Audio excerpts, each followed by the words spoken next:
Hi, I'm Tony Russo, and this is Funeral Service Insider from Kates-Boylston, where we have conversations worth hearing around the business and practice of end-of-life care. In this episode, we speak with Professor Tanya Marsh. She is the Senior Associate Dean for Academic Affairs and a Professor of Law at Wake Forest Law. In November 2024, the Wake Forest Law Review put out a death care edition with contributions from students working, many of whom anyway, were working with well-known, established people in the death care space to do research in how death care is changing and some of the rising issues of the day. It's a fascinating read. There's not one bad article in the bunch.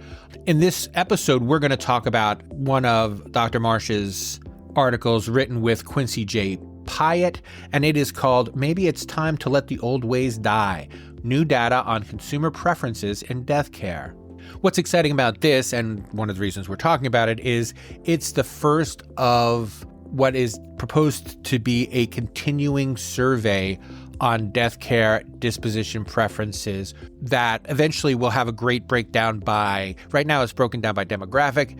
In the coming years, it'll also hopefully be broken down by region. And it's a really exciting first of its kind look at an academic look at death care disposition preferences. But there's a link in the show notes. And as soon as this show is over, I recommend you go. There are so many great articles. But enough of that. Let's just jump into this conversation right after this word from our sponsor, Starmark. Funeral service is more than a profession. It's a calling. Starmark understands the care, dignity, and efficiency you need to provide for the families you serve. That's why we specialize in sensible product solutions designed to meet your needs. If you're looking for sustainable, economical, and efficient container and casket solutions, Starmark is here to support you. Because presentation means everything, you deserve a partner you can trust. Starmark, the cremation solutions leader. Visit starmarkcp.com today and discover the difference. So I was very happy to get you to send me along a copy of your paper, which was fantastic. But let me get you to talk to everyone else about it first. How did you decide to work on this particular thing, and where do you see it going from here? Sure. So I think, people have been saying for a long time that we're on the cusp of or in the midst of real change in our funerary and disposition practices in the United States. And of course, we've seen the legalization of alkaline hydrolysis and the really stunningly fast, from my perspective, legalization of natural organic reduction. I mean, this went from just a theoretical idea 8 years ago to now being legal in 12 states. And what's been most fascinating to me about the push for the legalization of NOR is that it has been largely, although not exclusively, driven by consumer interest. So I've been very interested in sort of the meta question, okay, as some of these other methods of disposition are getting legalized, what impact does that have on the ratio of cremation versus what I refer to in the study as casket burial? Which I think is right. I don't know if I borrowed that from you, but I use that too. Oh, well, I might have borrowed it from you, so thank you. But this is part of the thing, right? We need to have like a consistent vocabulary to talk about some of these things so that we're all on the same page. But I just have noticed that there is a dearth of research that helps us understand where consumers are in terms of their thinking. And so I set this up last year to try and establish a baseline. And then my hope is to start to do this survey on an annual basis, if I can, to try and track as consumers become more educated about some of their options, and as some of these options become more broadly legally available and more offered in different markets, what impact does that have on people's preferences? And then hopefully that'll give folks in the industry some heads up about where they ought to be going to. Well, and that's what's been very interesting to me, especially, and again, it's one of those things where I don't know how much of this, if I'm sorry if I'm stealing any of your ideas, is what I'm saying. I don't know how much of what I'm about to say is something that you made me think, or if I thought it on my own. But in a recent editorial, I was talking about this very thing. And one of the things that I thought I hit upon on my own was that it took people just the one moment to say, oh, wait, it doesn't have to be this way. And Yeah. once they found out it didn't have to be this way, they're like, well, what other ways can it be? Right. And that is what I think is behind because the thing about NOR, and I've been kind of vocal about this, is yeah, everybody ran and passed it, but industry wasn't supporting it. And not to say that the funeral industry wasn't supporting it, and not to say that the NOR industry wasn't supporting it. It's just it was happening and no one had a plan for it. So now it's passed Right. in all these states and people are like, well, how do I do it? Like, Right. Right. Well, right. I mean, I've had a lot of conversations with folks sort of in the regulatory world about we're getting a lot of pressure to legalize NOR. What's the right way to do this? Right. And when it is, I mean, because this is the first time cremation 140 years ago was somewhat consumer driven too. So maybe there are sort of similarities there, but with NOR, I mean, you've really got to pay attention to the regulations. It is, I'm afraid too many states are just saying, okay, we'll just legalize it as another form of cremation Right. and take the cremation statutes and just kind of change some words around. It's like, guys, you can't, you can't do it that way. NOR is too fundamentally different from cremation to just make that work.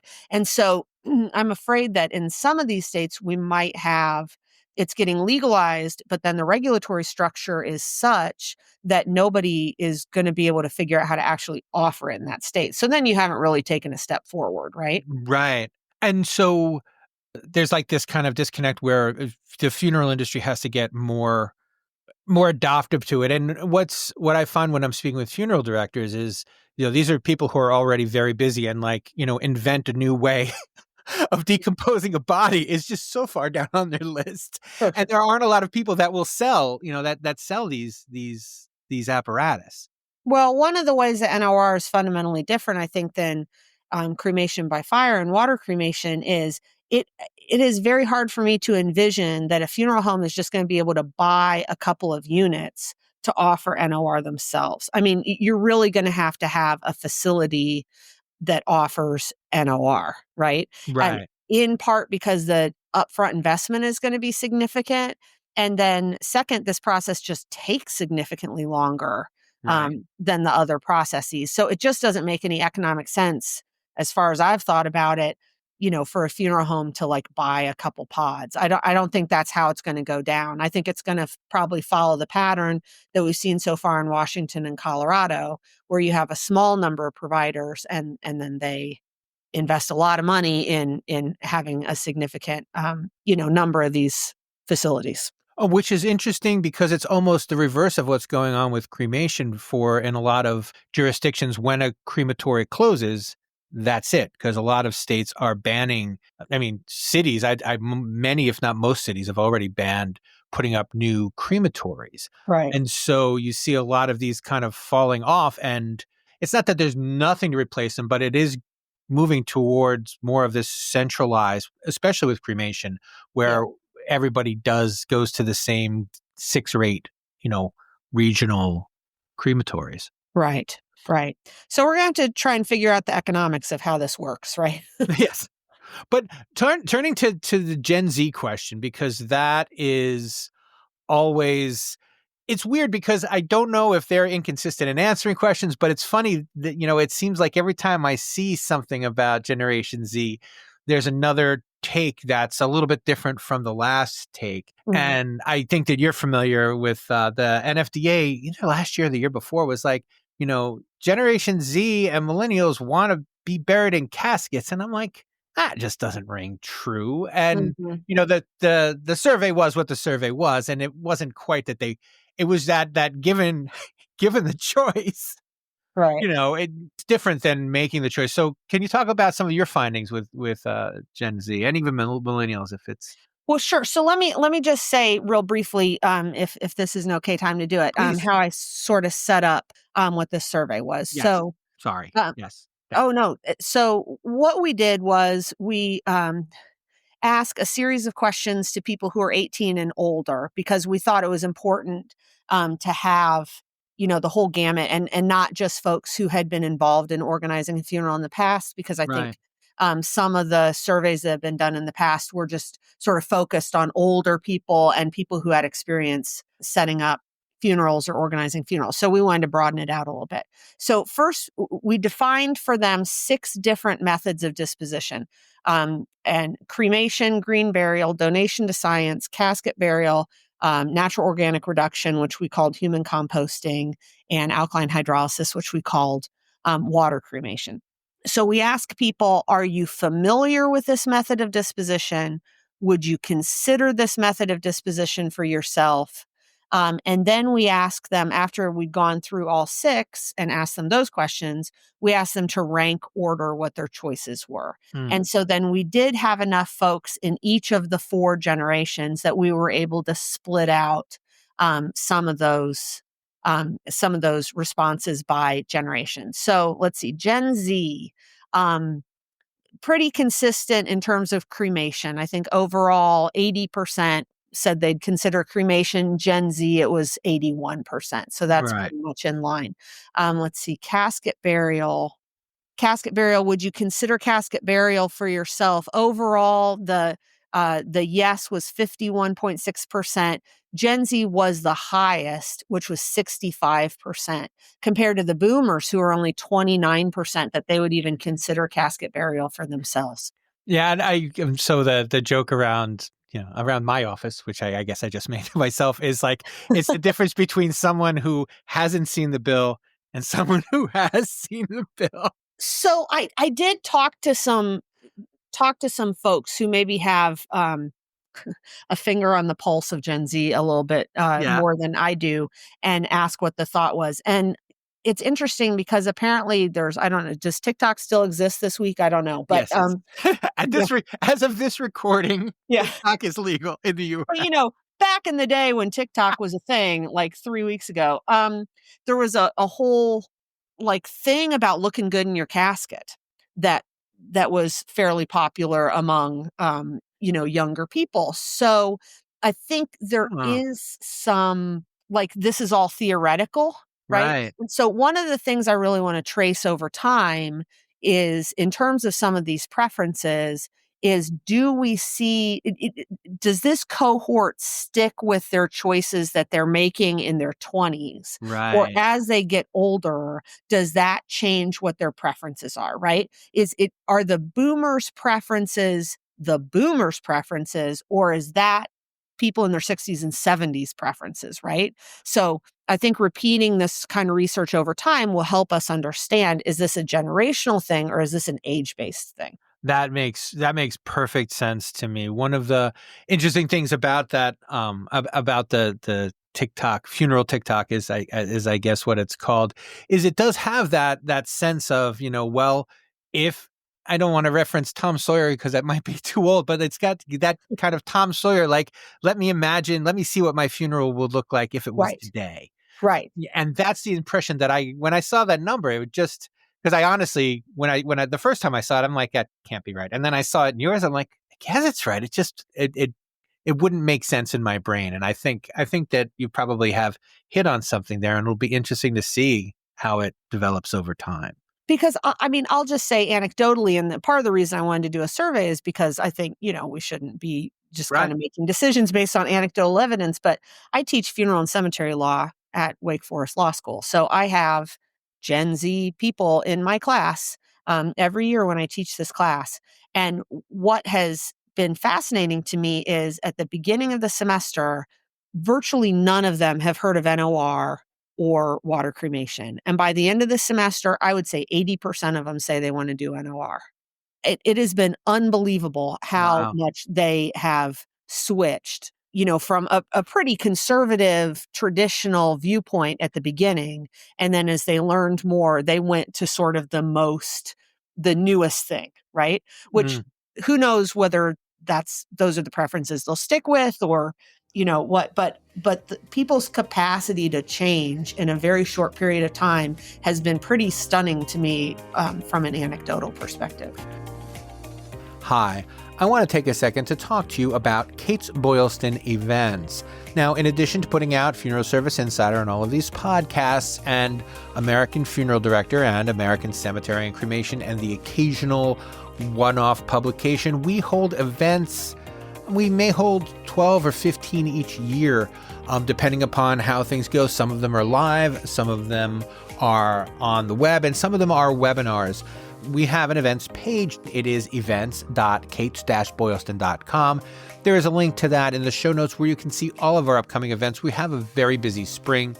Take a look and see what the rest of your year looks like so you can maybe block off some of these dates if you would like to join us in person, or you can block off some time if you want to join us for our virtual events.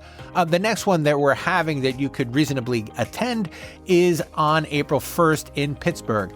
That is the Funeral Service Business Plan Conference. It is one day, and there are a bunch of great speakers. We're having Damon Wenig from Homesteader's Life, Mitch Smith from eFuneral Partner, Tyler Anderson from Precoa, and Stephanie Castanier-Dunn from Phoenix SBA, which is a community bankshare company. And there is also a link to that specific conference in the show notes. But we also have hosted a roundtable recently, and I'm going to be plugging this for the next couple shows because it's really worth the listen. It is the Succession Planning Roundtable. It's the first roundtable that we've hosted like this. I got online and I did this roundtable with 4 brilliant people talking about succession planning and how to finance it and all of those. And there's a link to that in the show notes. There's also a link to that on the front page of kates-boylston.com. So you can check all of those out. But now let's get back to the show. Well, it's funny, we spoke on the most recent podcast. I was speaking with the editor of American Cemetery and Cremation, Tom Nondorf, about this very thing. And we were talking about just kind of the irony about how, because he's done a story recently on conservation forests or scattering. Conservation, yeah. Oh, yeah. And scattering forests. Not, I did conservation. He did scattering. Yeah. but this idea that, we're actually just about a step away from where we were 10,000 years ago, where you fall down, that's where we bury you. And, we're not, the conservation movement has really, when you talk about traditional burial, this is really more traditional than anything else. Well, right, which is exactly why I refer to it as casket burial and not traditional burial, because, people talk about green burial like it's a new thing. And I'm like, that's what everybody did until a very short period of time ago in human history, right? Yes. And that's, again, I don't know if I'm stealing from you or if you're stealing. It's just a dialogue, we can steal from each other. Oh, I'm just afraid you're going to see a previous article and say, I definitely said that to him. And what I wanted to talk about also was when you put this together, how much did you have it? I know that in academia, sometimes there's like a sticking point about starting these things. And certainly when you want to talk to people, there are some hoops and things like that. Was it more difficult because it was dealing with death, or was it normal? Well, so we can't in a university setting, we can't ask people questions like this without putting the whole survey and getting institutional review board approval, which was interesting because I have never done that before. I'm just a lawyer, right? I mean, I just write about law and stuff. And I was like, I'm not really experimenting on humans, but apparently you can't ask them about things. So I think the IRB did look at this a little more closely because the questions were about death. And so they wanted to be careful that I wasn't upsetting people and psychologically damaging them by asking them questions. So we had to have a disclaimer at the beginning, so that you could back out if you didn't want to answer questions about death and disposition. But yeah, that was sort of an interesting experience for me because I hadn't done that before. It's funny. So my daughter is a professor, and she just had to do her first one. Well, she did her first one when she was getting her PhD, and that was the same thing. She was like, "You would never believe how hard it is to just ask people what they think about calculus." Yeah, yeah. I had to do like 12 hours of training in order to fill out the application to do the survey. Like the survey itself took way less time than the training to fill out the application.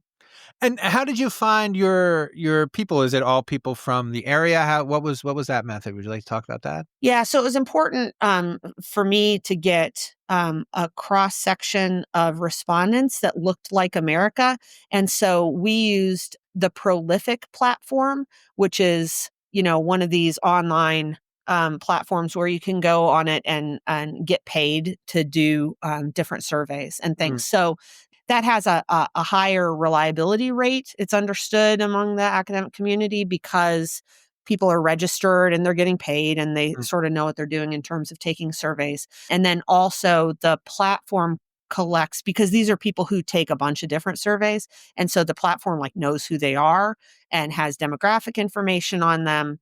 And so we were able to set up a sample that matches Huh. America in the most recent census in terms of geographic diversity, ethnic, gender, income, political affiliation, all those kinds of things. We wanted to make sure it wasn't just, folks we found in the mall in Winston-Salem, North Carolina, but Right. Because something that, they're all for natural organic reduction. yeah, yeah, exactly. So we wanted to get more of a cross section. Now we ended up having a sample size of about 430 people, which I am told from people who know about this far better than I do that is a perfectly reasonable size. But one of my goals in the future is to increase it because I'd really like to drill down and get some geographic, be able to make some geographic comparisons, right? Does the Right. Northeast behave differently than the Pacific Northwest or the South or Midwest or whatever?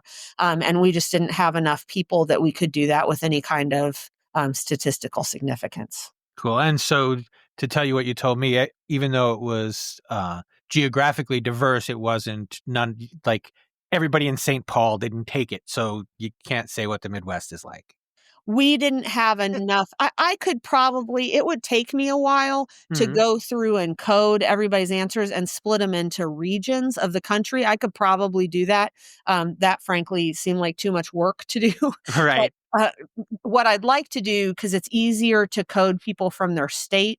And so when we increase the sample size, we should be able to get enough people from, California, New Uh, York, Florida, Texas, Illinois to be able to like compare some of those bigger states. It'll be a challenge to get enough people from North Dakota or Mississippi, right.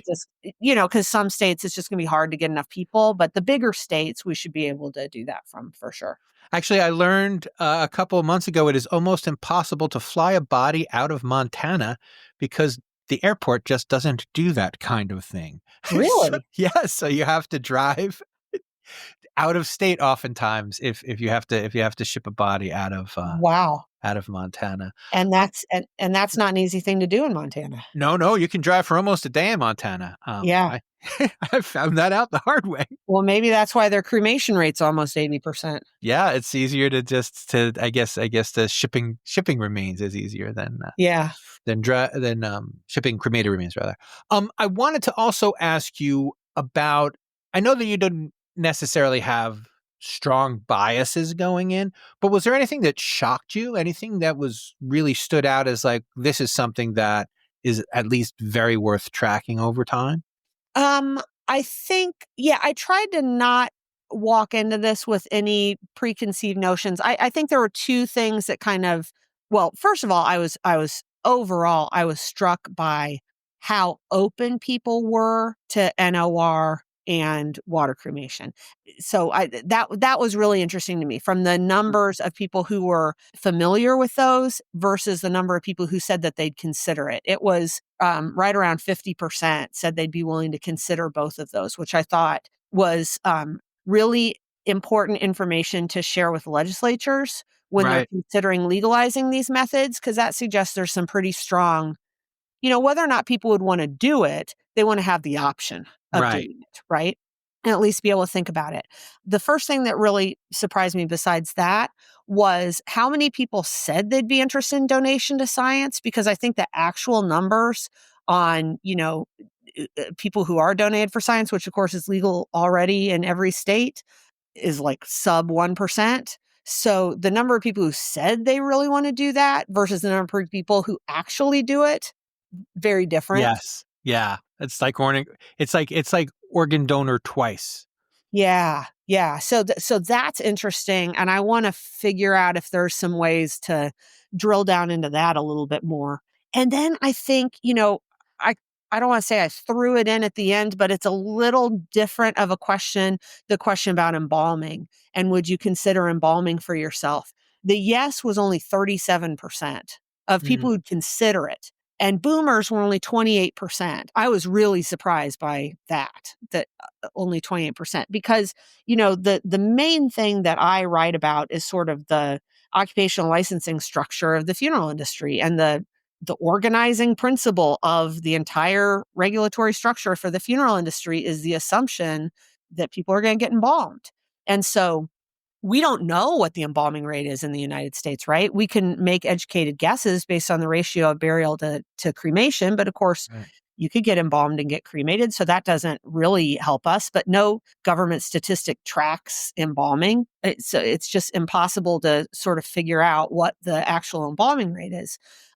But I think that's going to be fascinating to track over time, is consumer interest in embalming. And then I think, as I talk about in the paper a little bit, we need to think about what that means for the regulatory structure, and the licensure of funeral directors. Because if less than half of people want to be embalmed, does it make sense to require every funeral director essentially to have the education and the training to be an embalmer? That was one that absolutely rang my bell, because it's also a story that I've been tinkering with. There are, in many states already have dual licenses, and more are Right, looking at the dual licenses. And I think it's a huge bar to many people getting into funeral service. And people are saying, well, we can't find anyone to hire. right, I think a lot of times they can't find anybody without tattoos to hire, but right, right, right, it's right. just that's just my own observation from my own people that I've spoken with. Recently, for instance, in Indiana, there was a story I've been following about a death doula who Yeah, got in trouble because she talked about disposition. And looking at the Indiana laws, they're really kind of very, very, very strict about, you have to do all of these things if you even want to mention, disposition. Where in Colorado, as we saw, there were no rules at all, or right, practically no rules at all. right. And people can't move from state to state, and that's a real issue among funeral directors. Like, where can I go if I get this licensure, if I get this licensure? Did you speak with anybody that gave you the impression that there was more of a national movement about this? Because I haven't had any luck with that. With respect to what? Going to dual? Considering, yeah, considering reducing the need for embalming on a national level.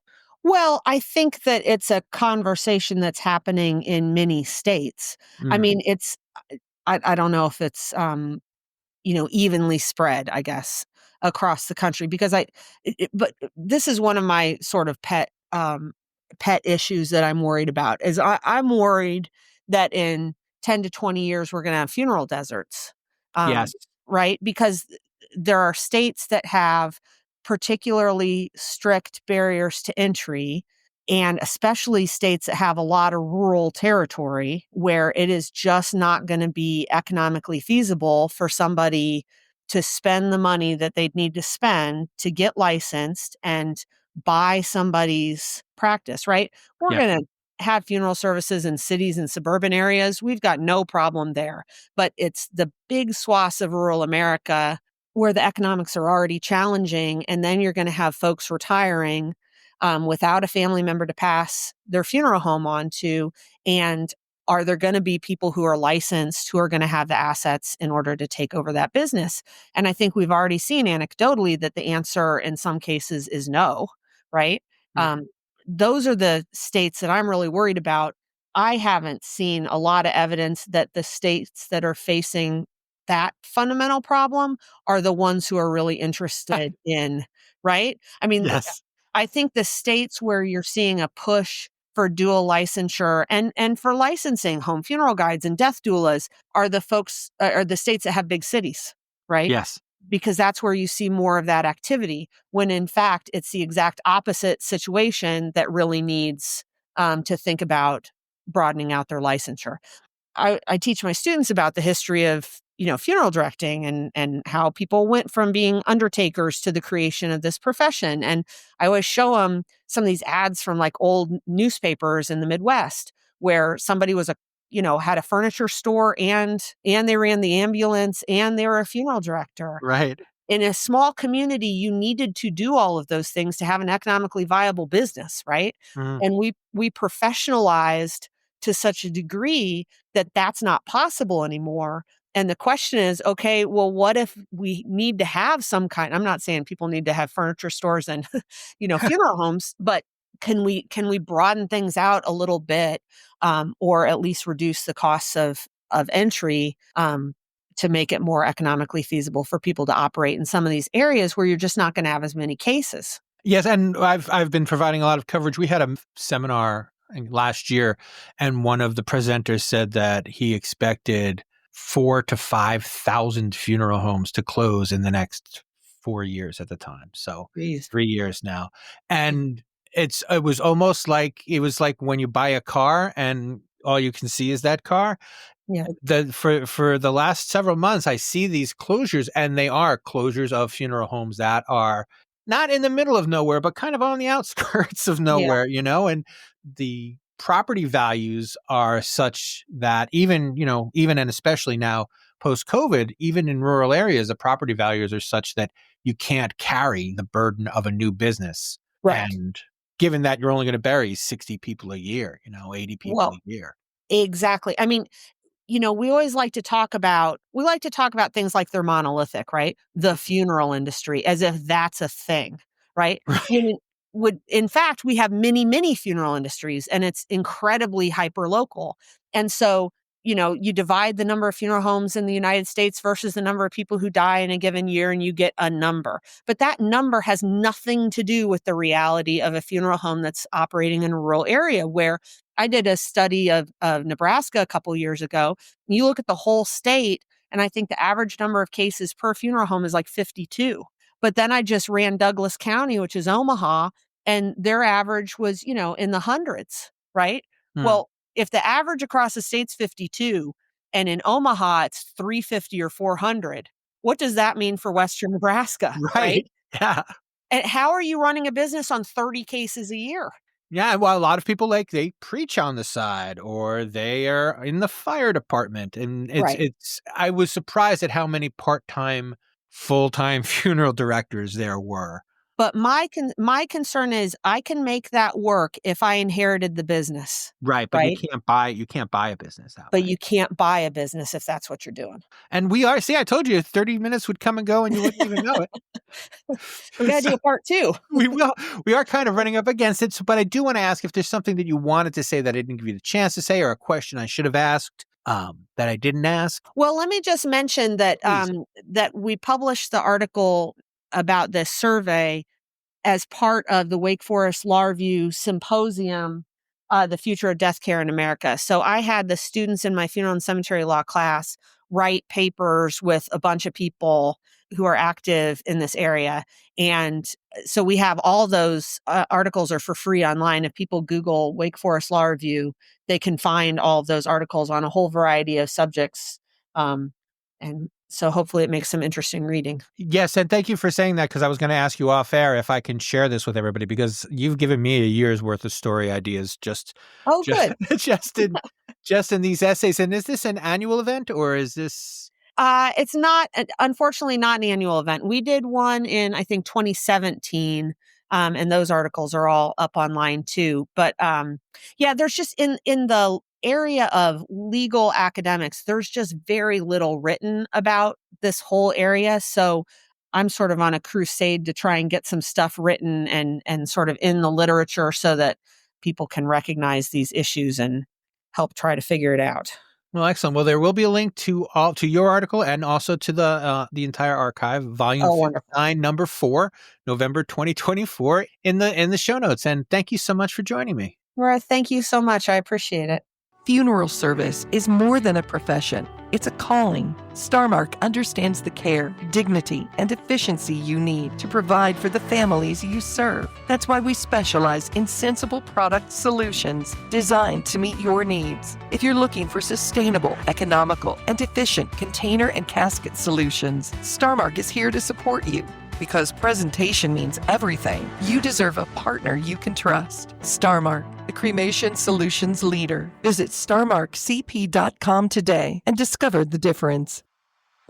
Funeral Service Insider, the podcast, is a Kates-Boylston production. It was written and edited by me, Tony Russo. Please follow along with us on the internet. You can subscribe to the show wherever you're listening now. If you're listening on your computer, you can subscribe on your computer, but you also can switch over to your phone and subscribe on your phone. If you have an iPhone, just hit the Apple Podcasts button and type Funeral Service Insider. We're the only one with that name. If you have an Android device, just go to the podcatcher that you have on that or the music player. Most music players download podcasts and type in Funeral Service Insider. Same thing. You'll get subscribed, and so whenever a show comes out, you will know about it. And finally, we would love it if you reached out to us with some feedback. At the end of this post, you will see a link for my email address where you can send me an email, or you can call me and leave a voice message. That number is 732-746-0233, extension 709. That is 732-746-0233, extension 709. And as long as it is appropriate, I will play it on the air if you want me to. And if you don't, say that on the voicemail, and I will just take your comments under consideration. That will do it for this time on Funeral Service Insider, the podcast.